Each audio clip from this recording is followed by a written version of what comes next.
বিশ্ব ফুটবলের সবচেয়ে বড় মঞ্চে যখন স্পেন, উরুগুয়ে, আর্জেন্টিনা কিংবা ব্রাজিলের মতো জায়ান্টের নাম উচ্চারিত হয়, তখন খুব কম মানুষই ভাবতে পারে মাত্র ৫-৬ লাখ মানুষের একটি ছোট্ট দ্বীপরাষ্ট্র একদিন তাদের সঙ্গে সমানে সমান লড়বে। কিন্তু ২০২৬ বিশ্বকাপে সেই গল্পটাই লিখছে। আজ আমরা বলবো এমন এক দেশের কথা, যে দেশটি হয়তো আয়তনে ছোট, জনসংখ্যায় ছোট, অর্থনীতিতেও বিশ্ব শক্তি নয়, কিন্তু সাহস, আত্মবিশ্বাস আর লড়াইয়ের মানসিকতায় তারা হয়ে উঠেছে কোটি ফুটবল প্রেমীর নতুন প্রিয় দল। সেই দেশের নাম কেপ ভার্দে বা কাবো ভার্দে। আফ্রিকার পশ্চিম উপকূল থেকে প্রায় ৬০০ কিলোমিটার দূরে আটলান্টিক মহাসাগরের মাঝখানে অবস্থিত ১০টি আগ্নেয় দ্বীপের একটি দেশ। জনসংখ্যা প্রায় ৫,৩০,০০০। স্বাধীনতা পেয়েছে ১৯৭৫ সালে। আর দেশের মোট আয়তন মাত্র ৪,০০০ বর্গ কিলোমিটারের কাছাকাছি। অর্থনীতির প্রধান ভরসা পর্যটন, সেবা খাত এবং প্রবাসীদের পাঠানো রেমিটেন্স। বিশ্বের অর্থনৈতিক শক্তিগুলোর সঙ্গে তুলনা করলে হয়তো তারা অনেক পিছিয়ে। দেশের জিডিপি মাত্র কয়েক বিলিয়ন ডলারের মধ্যেই সীমাবদ্ধ, কিন্তু ফুটবল সেখানে কেপ ভার্দে কখনোই নিজেদের ছোট ভাবেনি। ১৯৭৮ সালে জাতীয় দলের যাত্রা শুরু। বহু বছর তারা ছিল আফ্রিকার ফুটবলের অচেনা নাম। তারপর ধীরে ধীরে আফ্রিকান নেশনস কাপের মঞ্চে নিজেদের পরিচয় দিতে শুরু করে। বিশ্বকাপের স্বপ্ন বারবার খুব কাছে গিয়ে হাতছাড়া হয়েছে। ২০২২ বিশ্বকাপের বাছাই পর্বে তারা শক্তিশালী নাইজেরিয়ার সঙ্গে শেষ পর্যন্ত লড়াই করেছিল, কিন্তু ভাগ্য তাদের সঙ্গে ছিল না। তবু তারা থামেনি।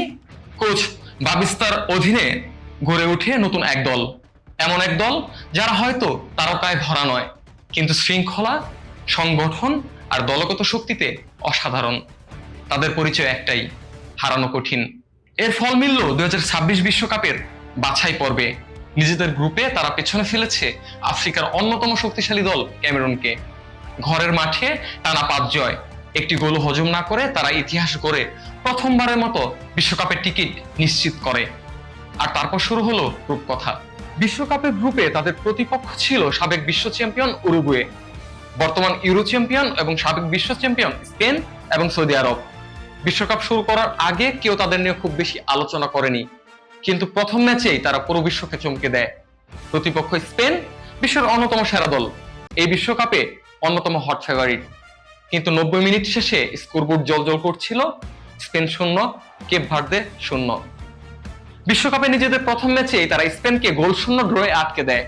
গোলরক্ষক ভুজিনিয়ার অবিশ্বাস্য পারফরমেন্সে ফুটবল বিশ্ব স্তম্ভিত হয়ে পড়ে।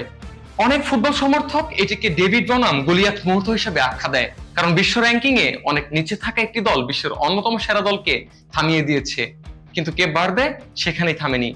গতকাল রাতে তাদের সামনে ছিল দুইবারের বিশ্ব চ্যাম্পিয়ন উরুগুয়ে। অনেকেই ভেবেছিল এবার হয়তো রূপকথার শেষ হবে, কিন্তু মাঠে দেখা গেল অন্য এক গল্প। কেভিন পিনা দুর্দান্ত ফ্রি কিকে কেপ ভার্দের বিশ্বকাপ ইতিহাসের প্রথম গোলটি করেন। উরুগুয়ে পর ম্যাচে এগিয়ে গেলেও কেপ ভার্দে হাল ছাড়েনি। শেষ পর্যন্ত হুলু ভারেলার গোলে ম্যাচ ২-২ সমতায় শেষ হয়। ফলাফল বিশ্বকাপের প্রথম ২ ম্যাচে স্পেন ও উরুগুয়ের মতো দুই বিশ্ব চ্যাম্পিয়নকে রুখে দিয়েছে কেপ ভার্দে। একটি দল যাদের জনসংখ্যা অনেক শহরের জনসংখ্যার চেয়েও কম, একটি দল যারা বিশ্বকাপে অভিষেক হয়েছে এবারই, একটি দল যাদের অধিকাংশ খেলোয়াড়ই ইউরোপের বড় বড় ক্লাবের সুপারস্টার নয়। তবু তারা দেখিয়ে দিয়েছে ফুটবল শুধু অর্থ, তারকা আর ইতিহাসের খেলা নয়, এটি বিশ্বাসের খেলা, এটি সাহসের খেলা, এটি স্বপ্নের খেলা। ২০২৬ বিশ্বকাপে কেপ ভার্দে হয়তো ট্রফির দাবিদার নয়, কিন্তু তারা ইতিমধ্যে জিতে নিয়েছে কোটি মানুষের হৃদয়। কারণ তারা প্রমাণ করেছে ছোটদের সমানে দুর্বল হওয়া নয়।